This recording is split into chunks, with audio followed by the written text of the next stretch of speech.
Welcome to the North Aurora Seventh-day Adventist Church. Our program is Creation Life. And those of you who were here last night, you remember that creation is an acronym, and each letter stands for one of the topics that we are going to talk about each night. Last night we talked about the letter C, which starts the word, and it was choice. Okay. So you made a good choice to be here with us tonight. Thank you. Hope Route is the organizing team, a few pastors from the Chicagoland area. We came together during COVID, and we started producing some materials online, some series. And this time we said, let's do one hybrid. So we are here in person, and also we are streaming online. So I want to say welcome to those who are watching us on YouTube or Facebook, wherever you are. Thank you for tuning in.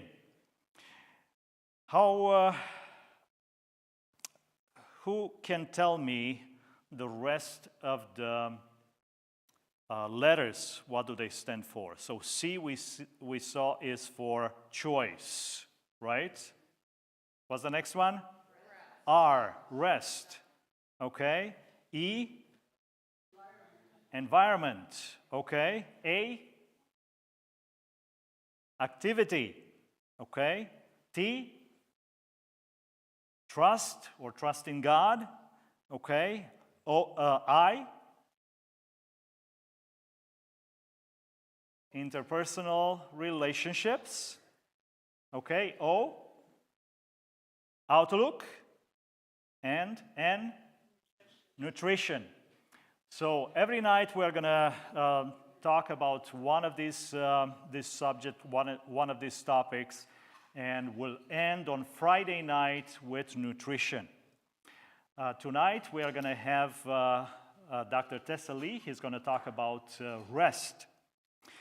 Last night, those who were here received a bag. Did you bring it back?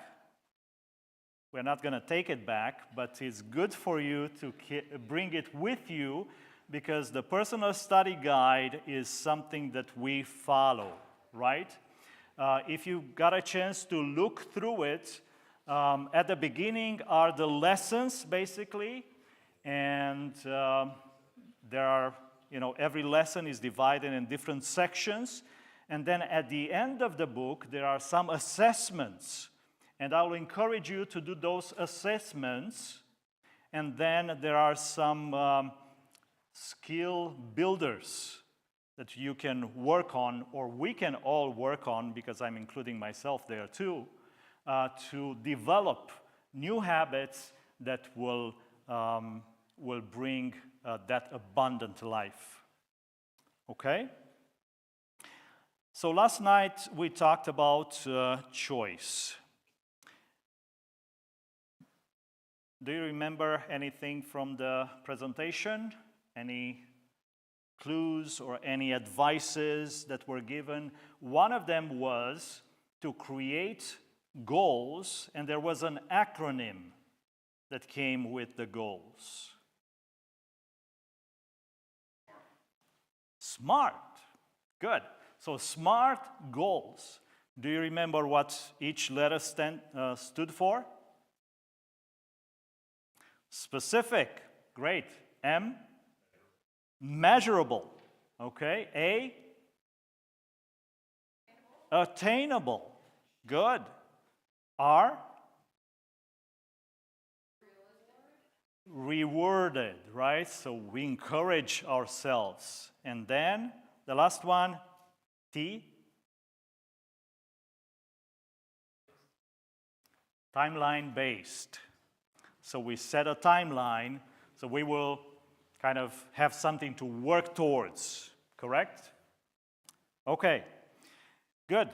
So our team is here. One is missing again. Can anyone guess who?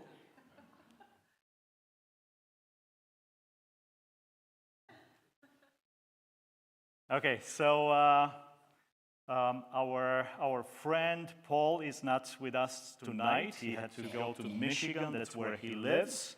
So we're going to miss him tonight. Hopefully, we are not going to take turns every night to see which one is not going to be here.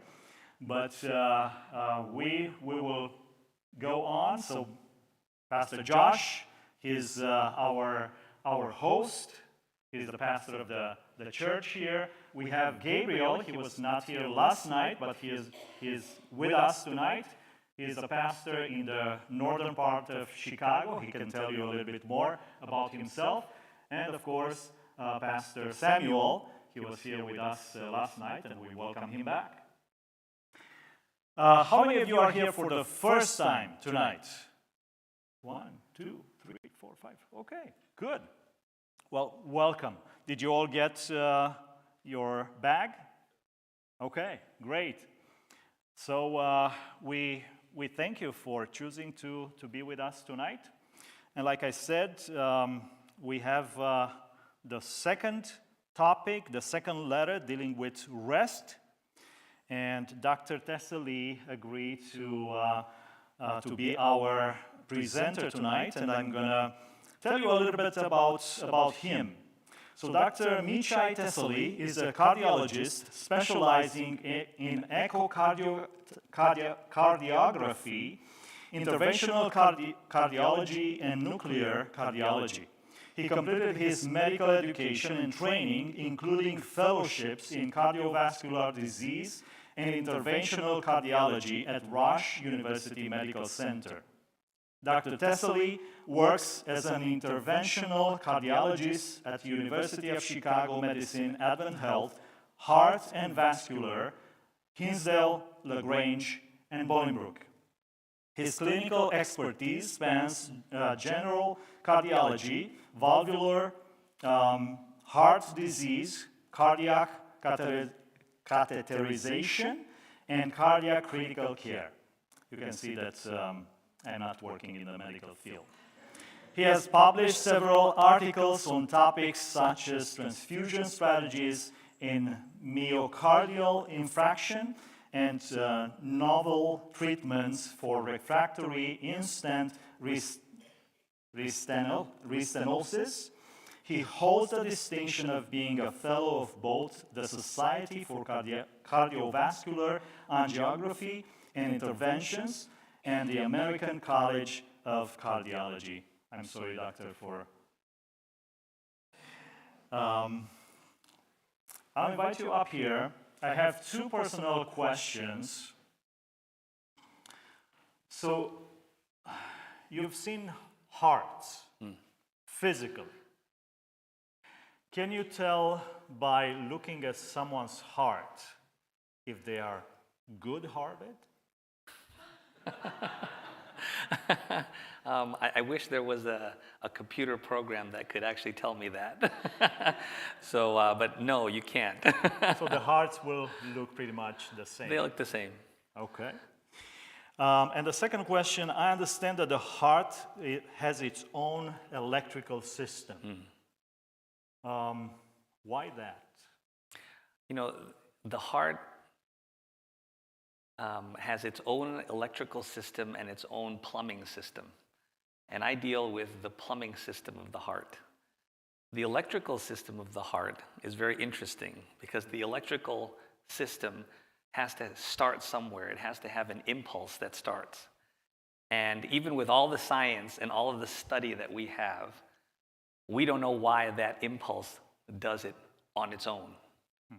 And it's actually called a spontaneous depolarization. And if you think about it, as a believer of creation, there must have been a master planner that created that electrical impulse that keeps every one of you alive. Thank you so much. Sure. The floor is yours. So during my training as a medical resident, I was up all night. For Saturday night, I was up all night, and then I finally got done with my shift after 24 hours, and I was going on 36 hours. Finally went home, and as I was driving home, You know how people say the tree just came in front of you, showed up out of nowhere? Well, I was going about 50 miles an hour in a 40-mile-an-hour zone, and a car showed up right in front of me. I don't know where it came from. And by the time I noticed that it was in front of me, I said to myself in a split second, I said, I'm going to hit this person. And I slammed on the brakes, and I did hit him. I hit her. And the car went forward about 3 lanes. That car went forward about 3 lanes. I'll tell you the ending of that story later. It was because I didn't have enough sleep. And, the reflexes were down. And, your reaction time is down. So it's very dangerous to not have sleep. I'm just curious to know, you guys are here tonight, and I'm curious as to why you're here. Are you here to hear a lecture on sleeping? We've all had a very long day. We've had a long service at our church. I'm actually quite tired. It was a full day. So if you came here to rest and relax and sleep, go right ahead. Are any of you here for the science of sleeping? Anybody want to know about that? Yeah. I'm going to try to share a little bit of that with you as well. The other thing that I want to share with you as well is how rest is actually a gift. It's a gift from God. And when we tie those two things together, it makes a whole lot of sense. Thank you. It makes a whole lot of sense. And so I hope to share with you a little bit of science with sleep and why it is so important. Seems very easy, but it's not that. It isn't. And also to share with you how God has already understood the importance of the science of rest. And I'm going to share the fact that He's also watching over all of us, even though we don't want it sometimes. So rest. Rest is the restoration of your body, mind, and spirit. Your best rest includes a good night's sleep and making time to relax daily, weekly, and even yearly. Rest was created by God. God created the night and day. God gave the Sabbath as a day of rest and much more. This is before we even talk about how little sleep that we get, how busy our lives are, and how little sleep that we get. How many people here last night got 10 hours of sleep? Anybody got 8 hours of sleep? Oh, a lot of people. That's good. How about 6 hours of sleep? A little bit more. Anybody less than 6 hours? Yes. So what I'd like to share with you is how important sleep is and maybe convince you to change something in your life to increase the amount of sleep that you've had. I have to confess, my week is usually around 6.5 hours. I try 6.5, but I usually fall short of that, and I go even into the 5:45. I keep track of this. 5:45, 5:30. Every 15 minutes is a huge deal. But I, too, don't sleep enough. Rest is powerful. It gives mind, body, and soul the power to be refreshed, rejuvenated, regenerated, and rebuilt. That is very, very important. Our bodies, as the day goes on, starts to break down. When you feel tired, it's because your cells are breaking down. It's not the same as when you're first thing in the morning. At the end of the day, you are exhausted. And unfortunately, some people don't even feel how tired they are. As a matter of fact, when you are lacking in sleep, the next day, sometimes you even feel like you're energized, but you're not. Sleep is vital to health and should be considered as essential to a healthy lifestyle as exercise and nutrition. What's amazing about resting is that without rest, your exercise and your nutrition doesn't matter. Rest is important for those things to actually be effective. If you don't have enough sleep, and you exercise, actually doesn't do you much good. If you don't have enough sleep, you're not going to be able to eat well. And whatever you eat doesn't help your body as well as it should. Look at that. 30 to 40% of people sleep less than 6 hours per night. Let me share with you a little bit about the sleep cycle. This is very interesting. I never looked into the different sleep cycles until I had my Apple Watch. You guys have Apple Watches? Wearables?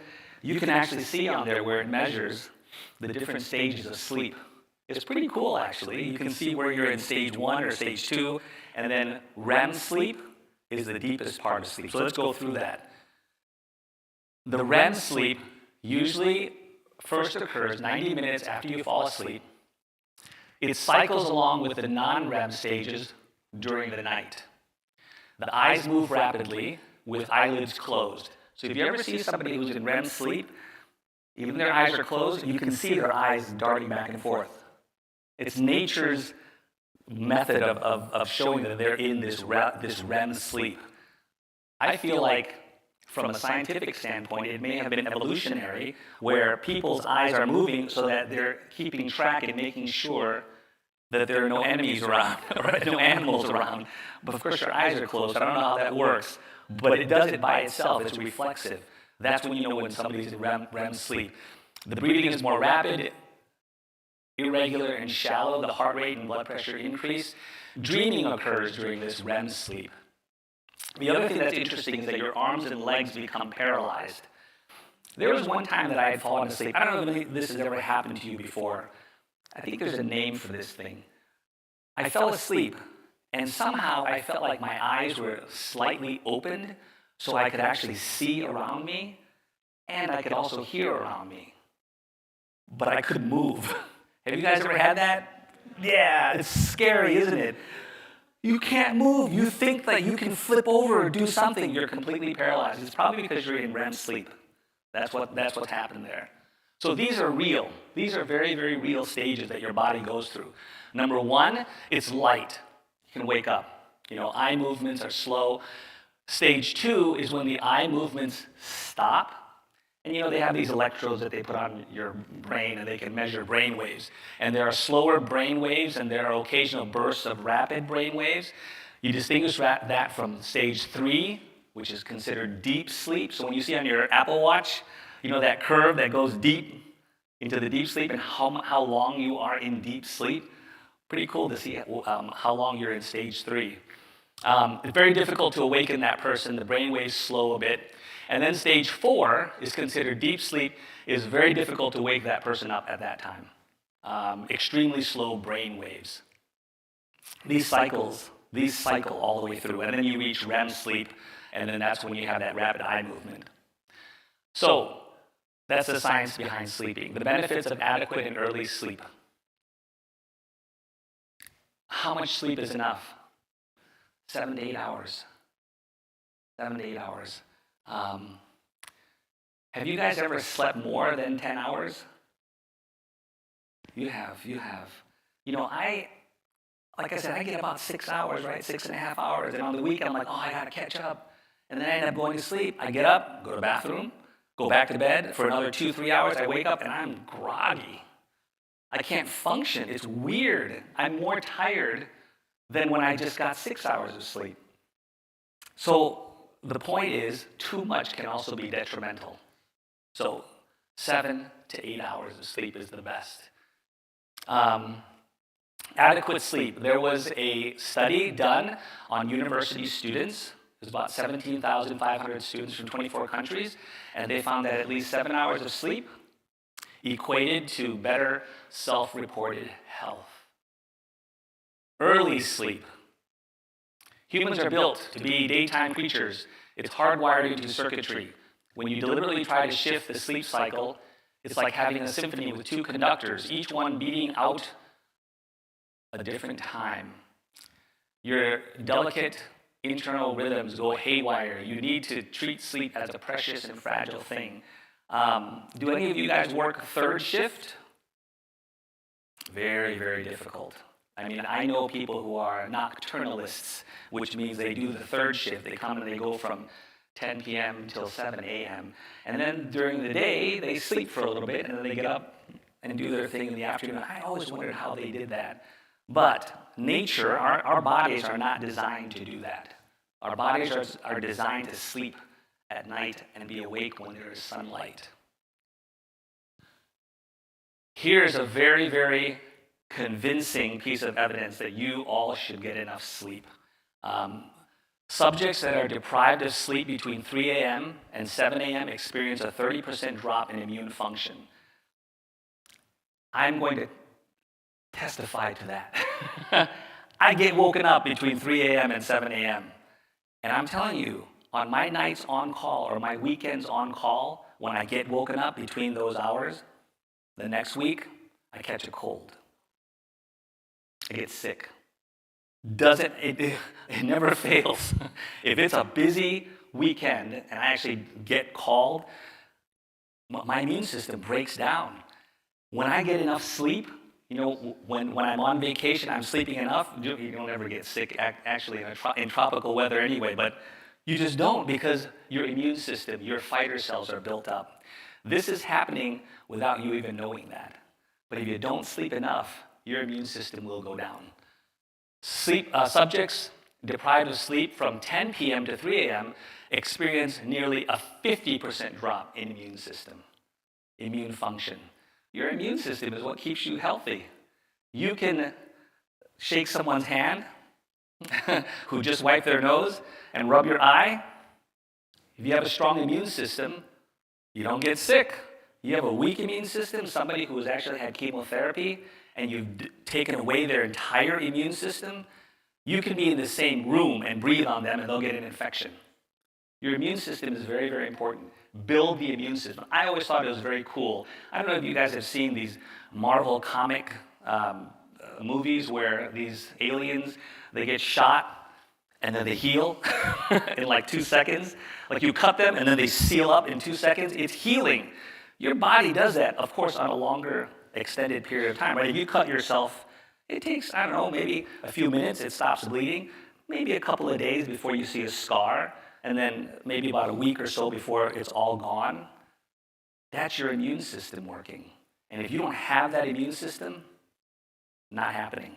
So, very, very important to sleep enough. Deep sleep is considered the restorative part of sleeping that is necessary for feeling well-rested and energetic. So, the amount of time that you spend on that app where you're in deep sleep, you want to do more of that. That's sort of like uninterrupted sleep. Hormones. Let me explain to you what happens in your body when you are falling asleep. They did measurements of melatonin levels, and what they found was that melatonin levels help to synchronize rhythms. It actually stimulates the immune system. It guards the nervous system, coordinates physiologic rhythms. It diffuses in throughout the whole body, even through the blood-brain barrier. So this melatonin, when you're sleeping, when these levels are high, that's when you fall asleep. So when does that happen? Melatonin is a precursor to good sleep. The highest during normal hours of sleep, increase rapidly in the late evening, even before you go to bed. Like right now, when the sun starts to go down, melatonin is starting to kick in. Increases rapidly in the late evening, it peaks after midnight, and then it decreases towards morning. So you know how you can shut off? Well, that's what naturally happens because the sun goes down, it's dark, and melatonin gets secreted. You get a good night's sleep. What's the best way to shut off the melatonin system? The blue light on your phone that you keep on before you go to bed. Your melatonin levels get suppressed when that happens. Hormones that impact sleep. Lights at night impact release of melatonin. There was a Finnish study, very interesting, 40% decrease in the risk of breast cancer in the totally blind. They don't see any light. Melatonin cycles going without any interference. Nurses' health study, night shift nurses had an increased rate of breast cancer. Very interesting. This is also another piece of evidence that you guys should sleep and get more sleep. So there are these two hormones called ghrelin and leptin. Ghrelin, how do you remember that? Think of Ghirardelli chocolates. What does ghrelin do? So if you restrict sleep, it boosts ghrelin. What does that do? It triggers hunger. When you come home late at night and you've had an exhausting day, you're starving. It may not be that you're starving. It may be that you're tired and you have lack of sleep. Think about that before you have a huge meal before you go to bed. I've just figured this out within the last 3 or 4 years of my life. When I get home and I'm like, oh, I gotta eat. You gotta sleep. You gotta rest. It's because of this ghrelin stuff. It triggers hunger. That's what it is. The other one that is the flip side of that is this leptin. They've studied leptin a lot, actually. Lack of sleep suppresses leptin. Leptin is what makes people feel full. So if you have less leptin, you're going to get hungry. So this ratio of ghrelin and leptin, think about that. If you have a high ghrelin to leptin ratio, high ghrelin, low leptin, you're going to gain weight. The flip side of it is you have a high level of leptin and you have a lower level of ghrelin. How do you do that? You get enough sleep. That will suppress your hunger. It will make you feel so hungry. And it will also make you feel full. So remember those two, ghrelin and leptin. The other thing that happens when you're sleeping is that growth hormone gets secreted. Getting to bed early maximizes the benefits of this hormone. Growth hormone secretions occur at several large pulses. The largest and most predictable of these growth hormone peaks occurs about an hour after the onset of sleep. There was one weekend, this was actually during COVID. During COVID, I was very sick. I had a fever, the whole thing. I was in bed, and I actually slept. I think I slept for like 14, 18 hours, and I was just laying in bed. I just wanted to get well. I was thinking of, having my immune system build as I was sleeping, and I couldn't work, so I just slept. And I'm telling you, this might be just a wives' tale to you, but when I woke up after sleeping for 14, 18 hours, I felt taller. You might laugh. I did. It was weird. Am I taller? I don't know. Maybe it is just a wives' tale, but this is real. So children that don't get enough sleep, you're not going to grow. You need to have enough sleep. Kids need like 10 hours of sleep, 12 hours of sleep. And that's when the growth hormone gets secreted.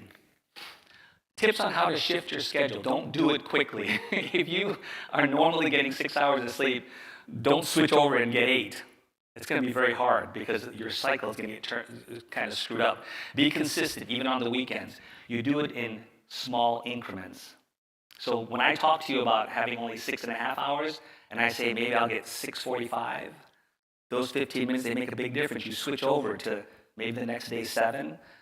That will help to create that habit in your body being physiologically more fixed in terms of this cycle. Add some vigorous physical activity in the morning. How many of you exercise daily? One person. Wow. I'm going to tell you guys too, huh? If you want to. People say that, you know what? I go to work and I walk around a lot at work.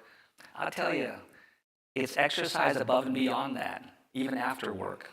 I'm talking about working out for a minimum of about 30 minutes, 4 days out of the week. There was a study out of Stanford University that studied individuals between 50 and 80 years of age, and they increased their physical activity to 30 minutes, 4 days out of the week. Afterwards, they did a survey, they also measured. These people fell asleep easier, they slept throughout the night longer, and they also had improved cognition, and motor skills. 30 minutes a day, 4 days out of the week. For those of you who don't exercise every day, that may be the reason why you're unable to get enough sleep. So think about that. Exercise, you gotta have at least that. We talked a little bit about this here, impact on the immune system. But just to drive the point home, missing one good night's sleep can compromise the immune system for up to 4 weeks. I feel that when I'm on call. When I'm on call on Wednesday nights and I'm up all night, it literally takes me about a week to go back to even feeling normal. I think my immune system is down for that 1 week. And the science is saying that it gets compromised for up to 4 just from that, that impact. Chronic sleep and chronic lost sleep and disease. It may accelerate onset and increase risk and severity of diabetes, hypertension, obesity, and coronary heart disease. The amount of stress that we go through in life, I've seen in my practice, I've seen patients who have developed heart disease because of the stress of their lives. The stress is not what does it, it's what does everything else. Stress is making you not sleep at night. Stress is making you eat more. Stress is putting a lot of catecholamines or adrenaline in your body, which is really going after the heart. And there's actually a syndrome that's called broken heart syndrome. Have any of you heard of that before? It's called the broken heart syndrome is where somebody comes into the hospital, and I've seen a bunch of these patients, where something tragic has happened in their lives. And the amount of adrenaline that's in your body, that feeling that you have when somebody in your family has passed away, or the feeling that you have when your child passes away, the feeling that you have, I have a CEO who lost his company overnight. That financial stress, that emotional stress, you've been with your husband for how many years now, and then he dies of lymphoma. I've seen it. The heart actually breaks. What do I mean by that? The adrenaline the surge of adrenaline is so strong that the heart looks like it's having a heart attack because of the amount of adrenaline that is affecting it. And so I end up going to look at the plumbing of the heart, and the plumbing is wide open. There's no blockages. The good news with that patient, and God is good, nature is good, that syndrome heals itself. Within about 3 to 4 weeks, the heart usually goes back to normal after that insult. But man, it looks like a heart attack from the very beginning, and it feels like a heart attack. So does decrease in sleep, does it affect disease processes? Absolutely. Absolutely. This is very interesting. And this hits home also. I don't know how many of you keep track of your weight and your BMI. BMI is a number that is kind of nebulous unless you actually are a medical person or if you keep track of it. So just to give you an idea, I sleep less than 7 hours. My BMI is 30, according to this chart, and it actually is 30. And 30 is obese. It's considered in the obese range. I have to go down to the 29 or 28 range to actually be considered overweight. So I'm working on becoming overweight. If you sleep 7 to 8 hours, your BMI is 29.2, or they figured out that the average BMI is 29.2. If the people that sleep 9 plus hours, their BMIs are on average 28.3. Interesting. The less sleep you have, the more weight you can gain. But now you guys know about the ghrelin-leptin ratio. Now you know why that happens because you don't sleep. It's because those hormones, you can't control this stuff. You can control your sleep, but you can't control the hormones that are coming out as a result of lack of sleep, right? But now you guys understand that. Sleep's impact on the mind. Haha, another one. A loss of sleep is associated with decreased ability to perform tasks. Control of the frontal lobe, such as planning, concentration, motor skills, high-level intellectual skills. It's very true. You know, it's crazy. I mean, your reflex time when you're driving and you have lack of sleep, it goes down. This is when accidents occur. 14 days of sleep deprivation. They did a study. If you do that, you have less ability to pay attention, to think quickly, react to a stimulus, or multitask. Impact on driving ability. Crash in bed, not on the road.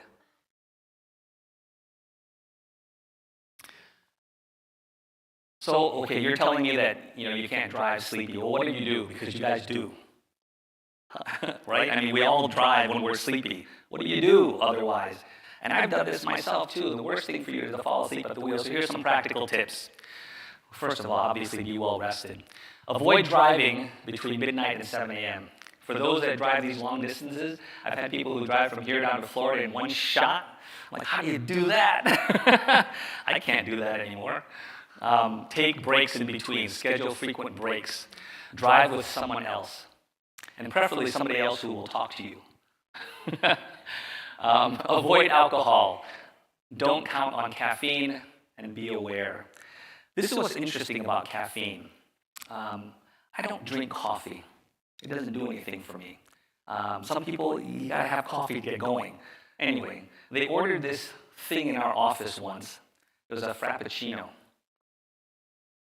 A lot of sugar, but I guess a lot of caffeine. And I was hungry. This was noon, and they had all these, and I was thirsty. I drank this whole thing, the entire thing at once. And I'm like, afterwards, I'm seeing patients, and I felt so jittery. I can't even explain the feeling to you. It is a feeling like there's something here that sits there like you can't do anything, but your concentration is not improved. Your capability to multitask and to actually speak, relationally with someone, with my patient, I felt very uncomfortable. I couldn't do it. I was awake, but I couldn't function. So be aware about that. Don't count on caffeine when you're driving. You think you're awake, but you're not really paying attention. Your body may be stimulated, but your cognitive function is not really there. How to get the most benefits from sleep is really to get a good day's sleep. That's why I talked to you about exercising during the day. In order to get, a good night's sleep, make sure you incorporate exercise. Get plenty of sunlight, get plenty of fresh air. Eat a light supper early. That's an important one, actually. Eating a light supper early. The worst thing that you can do, which, by the way, the medical profession is also guilty of this, is you work the whole day and you don't eat at all. And you come home at like 9, 10 o'clock, and then you eat this huge meal, and then you go to bed. The worst thing you can do. Eat early. Get a good day's sleep.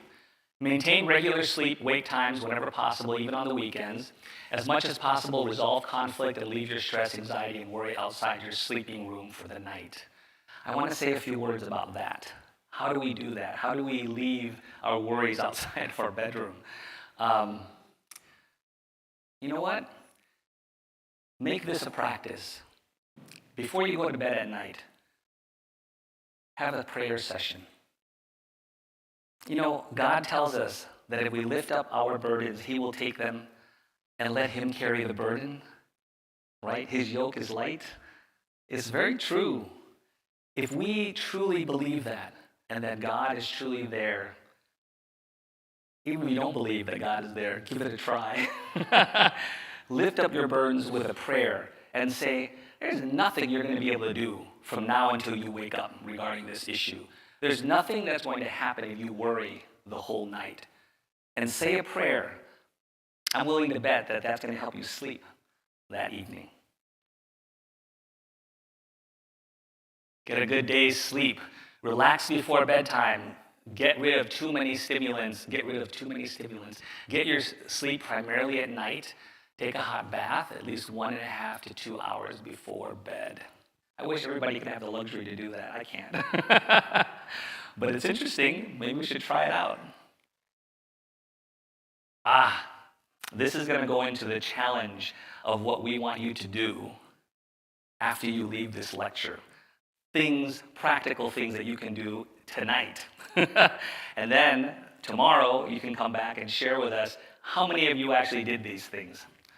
And I can guarantee you that you may not do any of them. But pick one and see if you can. Just pick one. That would be the challenge. So maintain a dark room. Maintain a quiet room. Maintain a cool temperature room. So cool temperature actually helps people to get a better night's sleep.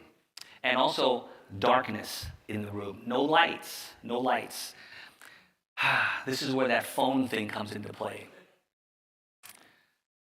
You know, how many of you keep your phone outside of the room when you're sleeping at night? One person. Two. Good. Three. Those are good habits. My phone has everything on it. And this is the biggest excuse, which I use too, is it's my alarm clock. Get an alarm clock. Because that phone is very distracting. You're going to end up checking stuff. Listen, I'm telling you to do this. I don't do this myself. I mean, every time I actually forget to bring my phone in the room, I panic. Where's my phone? I left it down in the car. Can you go get it?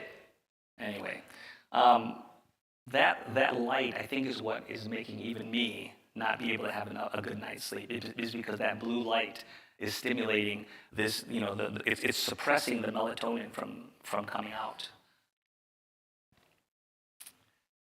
Use the bed only for sleep and intimacy. Circulate fresh air, a comfortable bed and pillow. These are such common sense things. Keep the bedroom to what it's supposed to be for. Do any of you have TVs in your bedrooms anymore? We used to, but we don't do TV anymore. It's on the phone. But, when I was giving this talk a few years ago, it's like, don't have a TV in the room. I mean, that's the worst thing to do. But now, of course, we have our phones, which is really bad. Use the bed only for sleep. Circulate fresh air. That's actually very important. Keeping fresh air within the room, using like an air purifier or something. By the way, fresh air, when we talked about it on the earlier slide, about getting outside and getting fresh air, that's actually different from the air that's circulating within the room. The air that's outside when you go out on a sunny day actually has negative ions. And those negative ions are what gives the positive effect within the body. So it's nature's way of rejuvenating you and making you healthy so that you can have a good night's sleep. Early to bed and early to rise makes a man healthy, wealthy, and wise. My dad said that to me when I was 5 years old. And it's still very, very true. Not just go to bed and get enough sleep, but rather go to bed early, get up early. They've actually had studies of people who are night owls. How many of you are night owls? You're a night owl. Early bird risers? Any of you guys morning people? The studies say that morning people actually are more efficient. They get things done in a more efficient manner. And that, night owls are actually less. That's what the studies say. Maybe the reason why you're a night owl is because you don't sleep early enough. And it cycles, right? It cycles. How to get the most benefits, I think this was an error on the slide. How to get the most benefits, I think it was from rest. I think that's what that was from, because it doesn't make sense like a cut-off sentence. Energize your life with daily, weekly, and annual recreation, relaxation, and meditation. I'll go through this very quickly. During the day, do something other than what your job tasks are. Take a break, get up from your desk, walk around and just maybe talk to somebody and then come back. Break it up, break up that monotony. Spend some time in nature if you can. Walk outside, that'd be great. Meditate on something positive and encouraging. Reading a devotional, saying a quick prayer in between, just refreshing before you put your eyes back on the computer screen. Consider it a daily vacation in between your work. Benefits of a power nap. People that nap have this higher perceived alertness. It modulates emotions, improves mood, and increases performance. What is the optimum number of minutes that you can take, or you should take a nap? 10 minutes, I heard. 20 minutes. 15. 2 hours. That's how long I sleep in the Sabbath afternoons. What's that? Is it an action? Oh, an auction. 4 hours. Okay, you win. 26 minutes. It's called a NASA power nap. NASA actually studied these in their astronauts and their flight people. And what they found, when you're out in space, you need to have your cognitive skills and motor skills at the top of your game. And what they found was that at 26 minutes, that was the highest. You go any further than that, and you actually can get groggy if you sleep more than that. So these power naps, 26 minutes, remember that. You know who told me that? My daughter told me that. I'm like, what are you talking about? And now when I was doing the reviewing for this talk, I'm like, oh, that's that NASA 26-minute nap you were talking about. So 26 minutes, do that. Then you won't be too tired when you get up. And you'll get enough to get rejuvenated. Principles of healthy napping: nap early and short, about 20 minutes. Prime time naps are between 2 and 4. Take your nap at least 5 hours before your bedtime. It's very interesting that culturally in Europe, they have this siesta. They sleep in the afternoon. And you know what? They probably get rejuvenated, and maybe that's why they eat so late afterwards. But you do get you get a second wind when you take that nap in the afternoon. But there might be something to that. You know, taking that little short power nap to help you get through the day. Get mental rest. Taking breaks during the day. We already talked about this. Frequent mental breaks, prayer, visit someone. Getting mental rest. You know, they talk about here taking breaks during the year and actually taking vacations. Seems self-evident to me. But how many of you have taken a vacation and come back from vacation and felt like you needed another vacation from the vacation? I mean, it seems like that stress period is always there, right? So I'm not quite sure how to address that aspect of it. But really, I mean, a vacation really shouldn't include anything else. I guess computers are everywhere, right? In medicine, that computer is our electronic chart now. So when I go on vacation, sometimes I need to bring this to do my work on vacation. It's crazy. I've actually made it a rule that I would finish all my charting before I even go home, and I refuse to bring work home. But it can follow you there, even through my phone. So you gotta somehow disconnect from that. Get energized with weekly rest, the 7-day rhythm. The human body has a 7-day rhythm. Research supports a weekly rest done on the same day each week is optimal. So in Great Britain, they tried to do this study where they had people work 74-hour work weeks, which came out to like 14 to 16 hours a day, completely failed. They passed a law that should not be. And they actually extended this to like a regular 8-hour workday for only 6 days out of the week and then 1 rest day. So it's actually the law over there. A lot of cultures and religions maintain a 7-day weekly pattern. The Jews on Saturday, Muslims Friday, Catholics Sunday, Protestants Saturday or Sunday, Buddhists. But there is this regular 7-day cycle. You may wonder where that originates from. Think about that. Even though it is culturally shifted, there's this 7-day cycle that was created by someone from the very beginning. Obtaining spiritual rest. Start by making a relationship with God a priority. Pray, ask God for guidance and wisdom. It gives you a break in the day and can reduce anxiety and worry. Give this a try. You hear this, right? But give it a try during the day. Say a prayer and see what happens. You might see some positive things. 1 day a week, a Sabbath, 24-hour Sabbath day. Come to me, all you who are weary and burdened, and I will give you rest.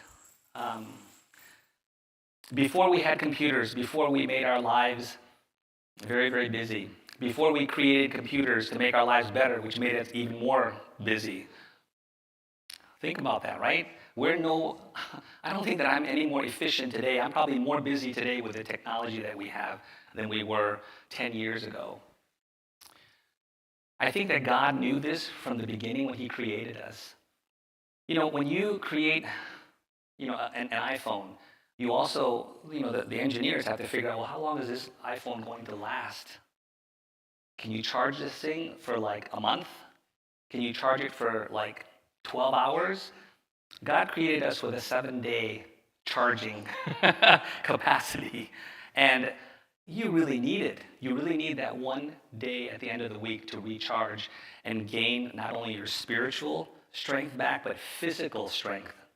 You're rebuilding your immune system, everything, your brain power. You need that break from your regular routine. And God knew that, and he gave that as a gift to us, is that day of rest. Take it as a day of rest. You know, we've shifted, and I've shifted even myself, from you have to or you cannot do this on the Sabbath. You cannot do this. It's the Sabbath. You cannot do this, into, wow, I'm able to rest on the Sabbath. I'm able to recharge on the Sabbath. It's a gift to me. Very different way to look at it. A gift versus something that's forced on you. It is a gift for all of us. Be energized with an annual vacation. Kind of knew that. It decreases the incidence of death from coronary disease. You take vacation. Men who develop psychosomatic illnesses were those who were less likely to take vacations. So interesting that I don't know how they fund these studies to prove these things. But, psychosomatic means that people actually feel an illness. For example, abdominal pain. It's real. They feel stomach pain. That's the somatic part of it. The psycho part of it is that it's actually coming from stress. It's coming from up here.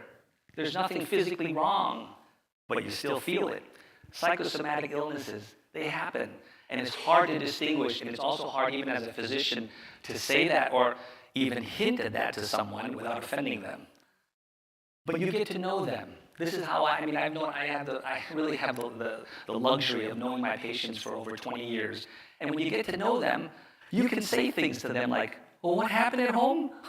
Oh, well, this happened. Well, one of my relatives just passed away. I'm like, oh, of course, that's what's going to happen. So then it kind of tunes you in as to what's actually going on in people's lives. Study of 12,000 men found that annual vacations were associated with a reduced risk of all-cause mortality. When you read scientific studies, you'll hear terms like that, all-cause mortality. It's like a whole collection of things that cause you to die. Stroke, heart attack, brain bleeds, all-cause mortality. So in other words, people lived longer when they took vacations. Improved concentration, energy levels. I'm looking at my time here. Decreased anxiety, irritability, and feelings. I believe we're almost there. Summary, benefits of adequate rest. It improves judgment. It decreases your blood pressure, decreases stress hormones, increases feelings of happiness. I'll share again with you my own personal experience. When I'm on call, when I'm working, and I'm stressed during the week, my blood pressure is high. I have to take medication. This is very difficult for me to accept as I'm getting older. But you want to know something? I get enough sleep on the weekend, and on Sunday, my blood pressure is normal. Keep that in mind also. Are you getting enough sleep? Sleep time, personal time, family time, vacation time, time with God. Very important in all aspects of your life in terms of sharing. So I think that this is a video which, can you go back? Can you click on that actually? I think it's a video, and then we can end with that. Are you able to click on that? Maybe it doesn't link. Okay.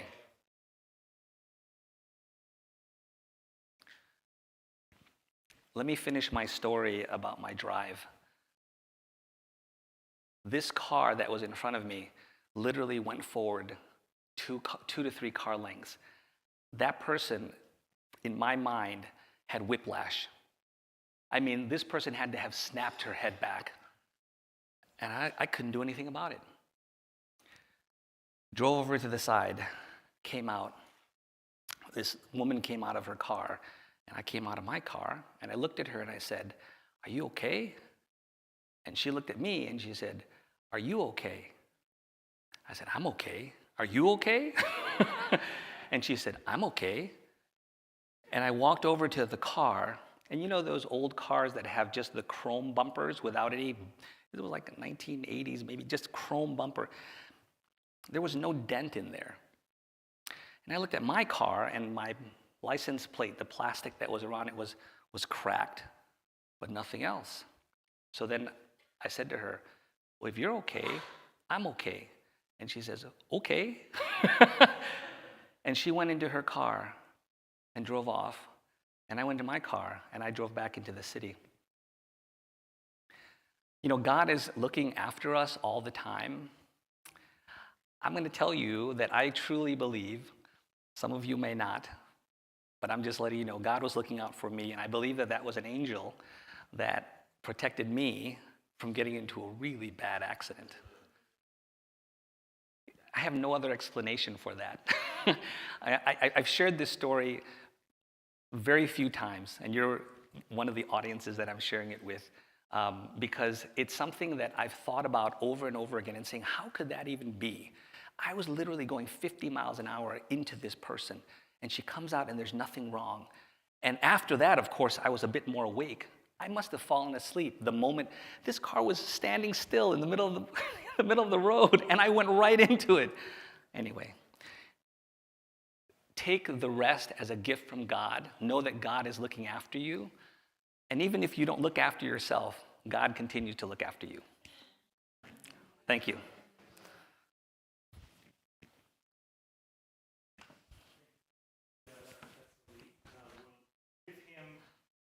You know, 5 minutes power nap, drink some water. How about we all stand up a little bit, move your feet, and while you do this, answer me this question.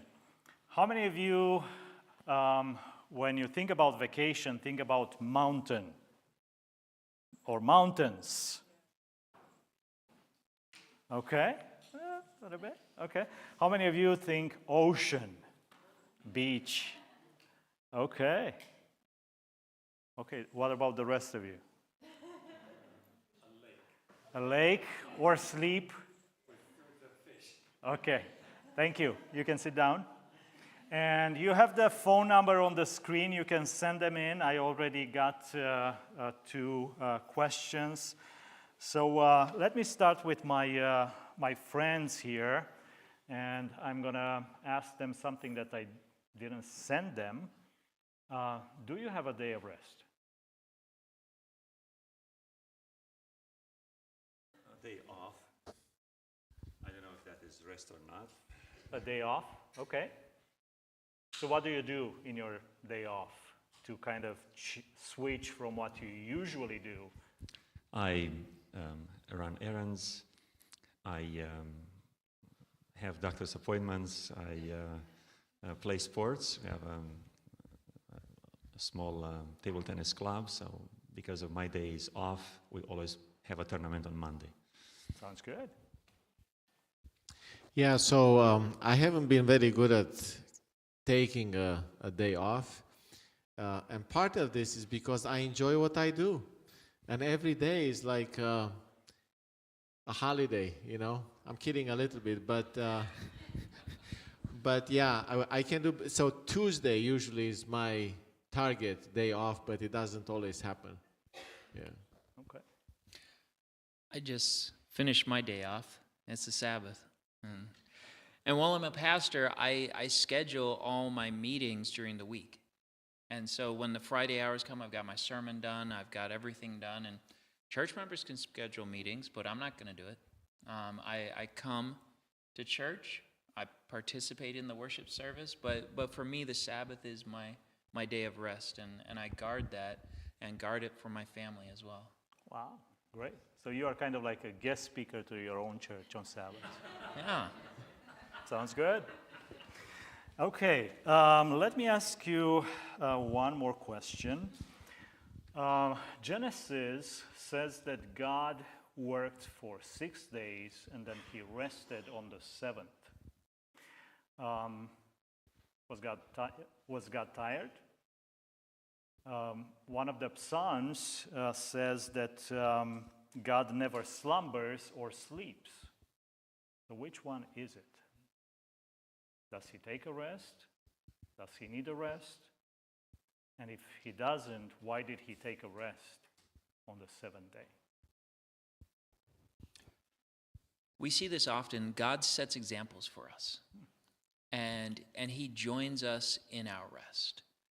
No, he doesn't need a rest. He wasn't tired after doing creation. He wasn't depleted or anything. So this is him partaking in that rest with us, giving us the example of rest, showing us the importance of rest.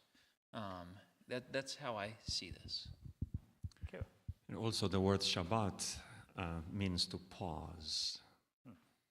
And you see some small pauses God made at the end of each day. He looked back to what he's done and said, wow, that's good. On Friday night, he started like a longer pause. He looked at everything he's done in the whole week and said it was very good. So I see rest as pausing, evaluating, reflecting, trying to get the meaning of what you are doing or what you are going to do in the future. And I often wonder also, why did God create us with a need for rest? Like, wouldn't life be so much better if we didn't need to go to sleep? Wouldn't we accomplish so much more if we didn't need to rest? So perhaps there is a lesson in the fact that God created us with a need of rest, and that lesson is a lesson of trust. Trusting Him. The Sabbath commandment says, 6 days you shall labor and do what? All your work. All your work. If after 6 days you still have work to do, and you've worked all week, perhaps the life you're living is not the life that God intended for you, and maybe it's a sign for you to draw some lines and boundaries around that. And also it's an experience of grace, because whatever I cannot finish in 6 days will be completed in Christ. Amen. And I experience the Sabbath as an experience of grace. Yeah. It's interesting that Adam and Eve were created on what day? 6 days. Sixth day. So they were kind of brand new. Did they need a day of rest after they were just created? So I think the day of rest is more than just physical rest. God said, let me spend the first full day with my creatures. So God makes himself available to us in a relationship, special relationship on Sabbath, kind of like a date with your spouse or someone that you love. Yes, you are with them, day in and day out. Maybe, hopefully you spend the same time in the same room, right? In the same house. But then that date, that special time that you set aside, it's for that intimacy with God. Thank you. What about Jesus?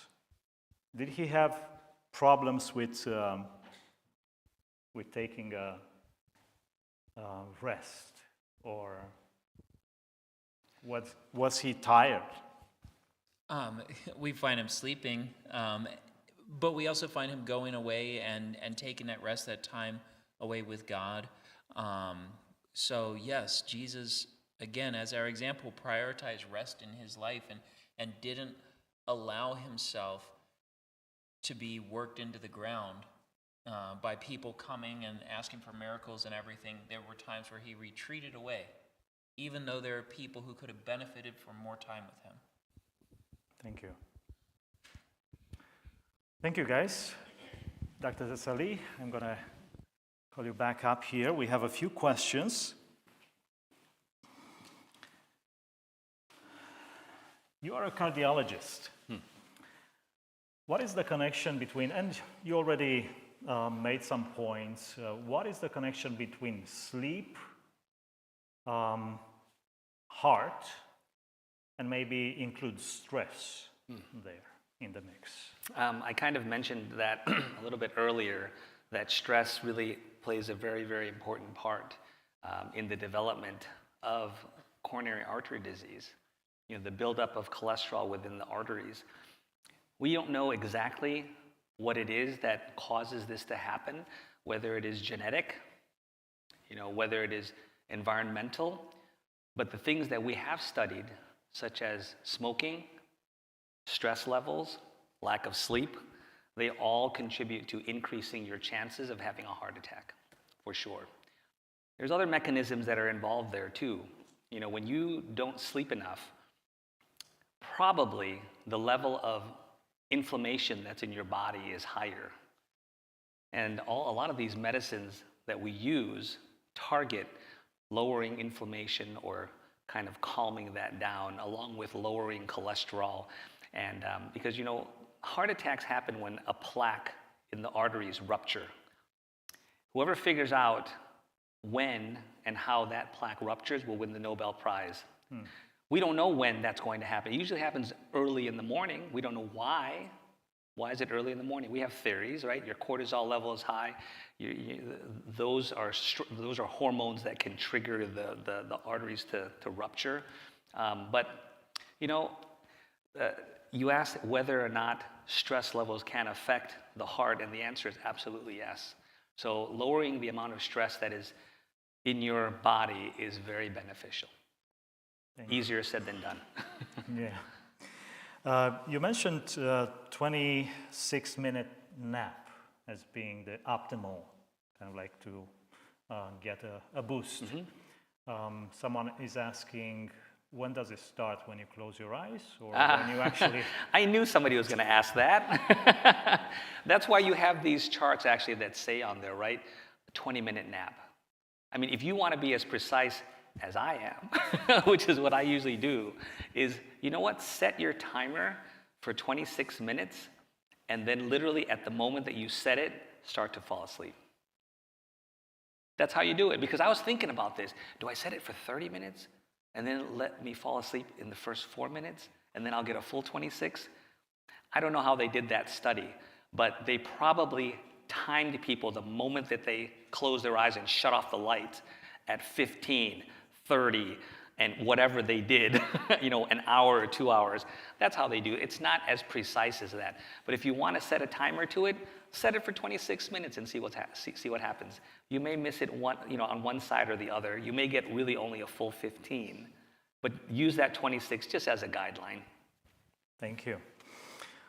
Another question, what's the problem of relying on melatonin supplements for sleep? So, you know, there are a lot of medications that we use in medicine that we can reproduce what the Creator meant for it to use in our body.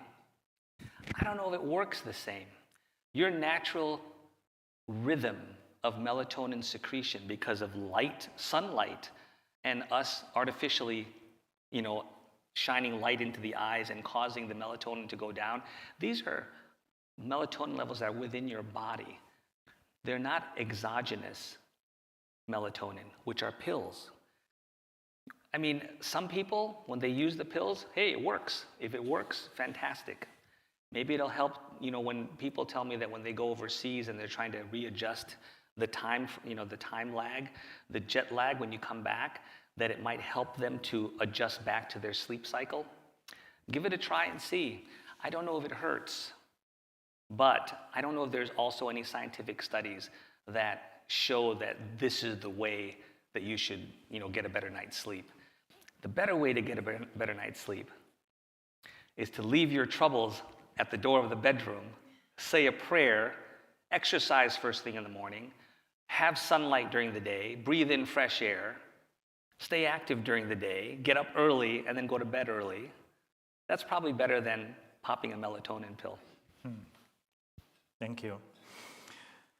In the absence of sleep disorder, probably in the presence of the sleep disorders like sleep apnea and actually going to sleep early, what are ways to correct the sudden waking up at 3 or 4 p.m.?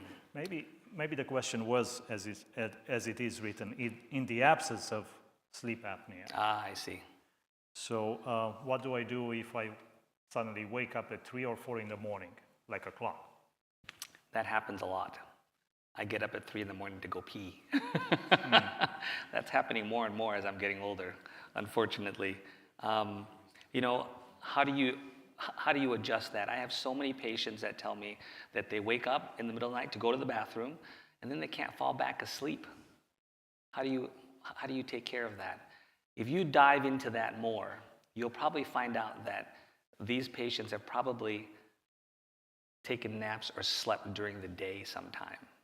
They've slept in the afternoon. There's, for 2-3 hours at a time.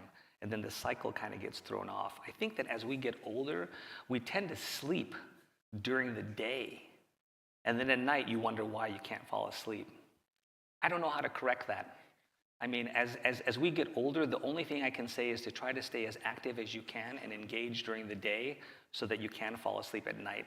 But it's very natural, and it's not something that's unusual because, my dad, he passed away about 1.5 years ago, but, he died when he was 93, but between the ages of 85 and 92, he'd come up in the morning, first thing, sit at the, the dining room table, and this is how he would eat his breakfast. His eyes were closed, and then he would sleep for a couple of hours afterwards. It's just, that cycle, as we get older, is going to be very, very difficult to kind of adjust. But just remember to not take that long of naps during the day, and I think that will help the sleep cycle at night. And the other thing, very, very important, do some kind of exercise in the morning. It really makes a difference. Thank you. How can an early bird and night owl find restful time in peace when they share the same room? Oh, man. Which one converts the other one? That is a tough one. By the way, my wife is here, Daphne. She's a family medicine doctor, and I am an early bird, and she's not so much. I think when we first got married, it was flip-flopped. I think it's very important. So you want to know practical things that we do. We use earplugs, and also one of those eye masks. The eye mask really helps. I mean, if I need to go to bed and she hasn't come back to bed yet, and she comes and turns on the light, the eye mask really helps. Those are just practical things that I would do. Thank you. What would be a good balance between too much rest and too little? Between laziness and workaholism? What exactly is the question? How do you balance? Is that what the question was? How do you find the balance? Oh boy, that's a tough one. If I had the answer to that, I would be doing super. I think that the balance comes actually with when you start to feel that you are becoming less and less productive, because I've done that, where you stay up, all night, and the next night you got to get something done, and you start realizing that it's not very efficient. Then you got to shift. You definitely have to take a nap. I think you learn a lot of this. I learned a lot of this actually during my undergrad studies. When you're inundated with a lot of work, and even in medical school, you have to have those divided times. This guarded time that one of the pastors said, the guarded time is very, very important. You have to guard your rest day. You really do, because that's the time that you develop the habit of creating those guards even during the week, right? Even during the week, you got to have those guards. Remember that one of the slides was taking a daily vacation? You've got to have these guards during the week as well. There are times that you spend with your family. There's time that you spend in prayer. There's time that you spend in devotional in your life. Keep those guards in place. That's how you balance things out. Thank you. And we'll conclude with a Bible question. So in Acts chapter 20, we have the Apostle Paul that preaches a really long message, way into the night. Hopefully, we don't do that.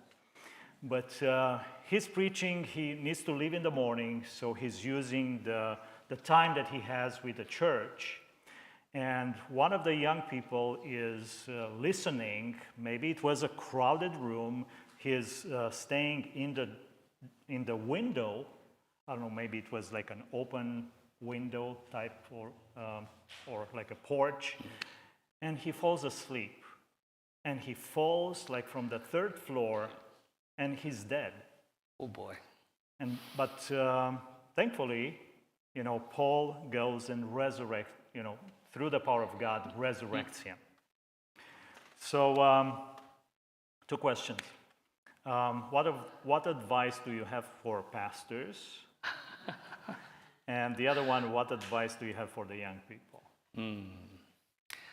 I think that our environment has obviously changed. I never thought about that. That's a really good question. Without the media that we have nowadays, without the internet, without all of our apps and our social media and all of this that we're seeing on our phones, my environment even today has changed from when I was 7 or 8 years old. And attention span, I think, because of these devices, has diminished. Absolutely has diminished.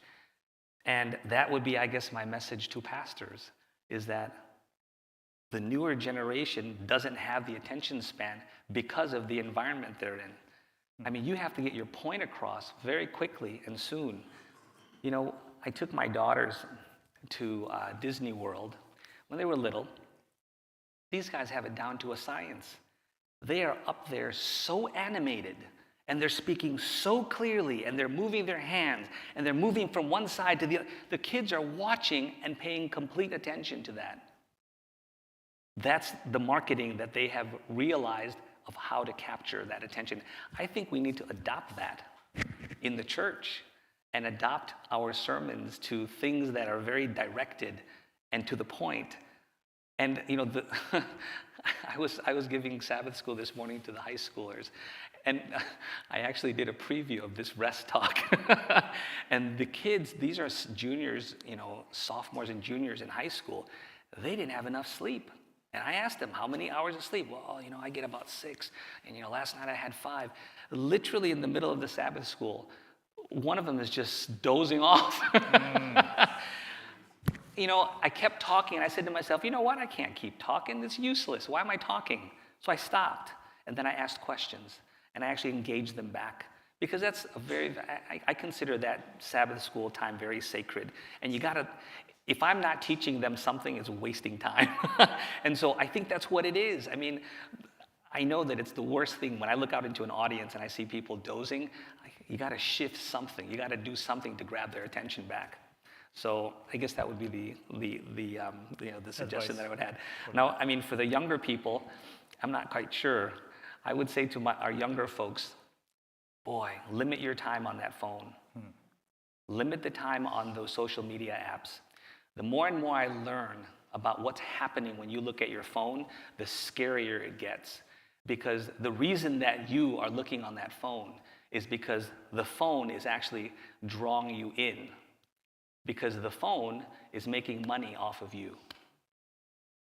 There are algorithms with all of these social media apps that keep you engaged. It actually keeps you engaged with the things that you want to see. Yep. It's very artificial. If our young people realize that the phone is trying to control you, and you're not that kind of person that's going to let something else control you, take over then. You gotta have some control, either shut it off, have some kind of controls on that. That would be my message to the younger folks in the audience. Social media is it is here to stay, but limit it and know that you are being used when you look at that screen. So set boundaries. Boundaries, absolutely. Amen. Thank you so much. You're welcome. Really appreciate spending the time with us tonight. And we are not gonna go over the skill builders. I'm just going to tell you where the pages are. So pages 48 to 53.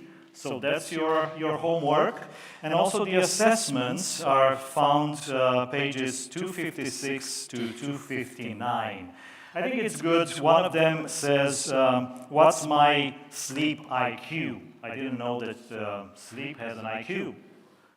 So what's your sleep IQ? Maybe that's one of the things that we all can do between now and tomorrow night, being a Sunday, and tomorrow night we can compare the IQs of our sleep. What do you think?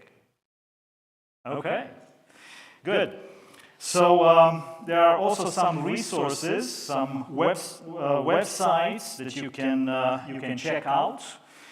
Creation Life, the Rest, and Vibrant Life. How many of you are familiar with the magazine, Vibrant Life?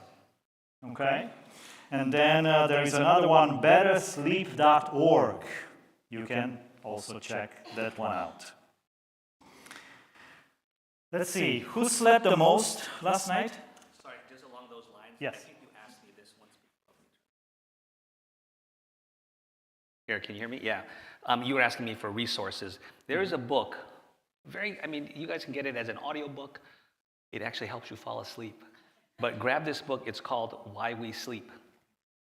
It sort of goes through the natural history of why it is that we sleep and the signs that we talked about here. So it's a very, very interesting book. And then there is another book also.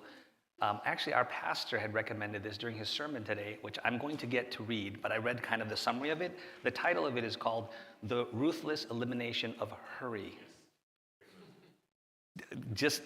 Those are the two resources. Thank you. Thank you. So we had a few people who said they slept 10 hours last night. Did someone raise their hand? 10 for 10 hours? No. Okay. 9? 8? 8.5? Over 8? Anyone?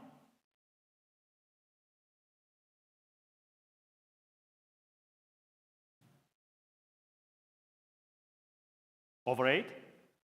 Okay. This is for you.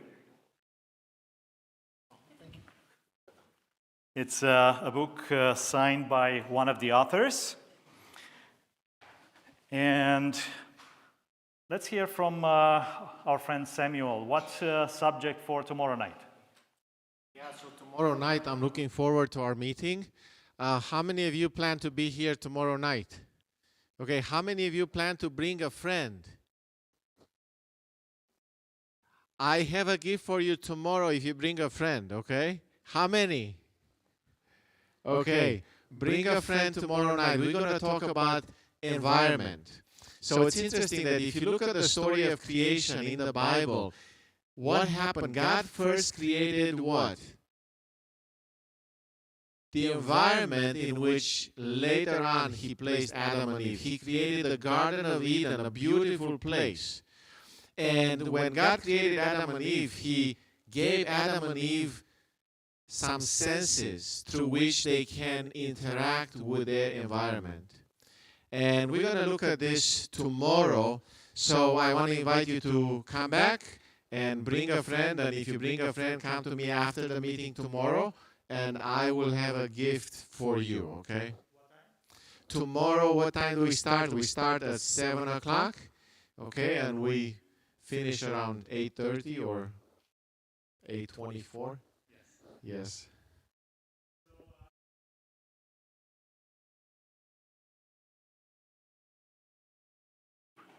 But I want to conclude with a blessing based on a verse that was mentioned earlier from Matthew 18:28. Blessed are you who are tired, under a heavy burden, and who come to Jesus because he will give you rest. Blessed are you when you choose to come aside to take a break from the running in circles, from the unending chores or mental burnouts, who choose to come to the Creator who rested, to Jesus who slept in the middle of the storm. May you find peace and love and acceptance and a place to lay your head and worries.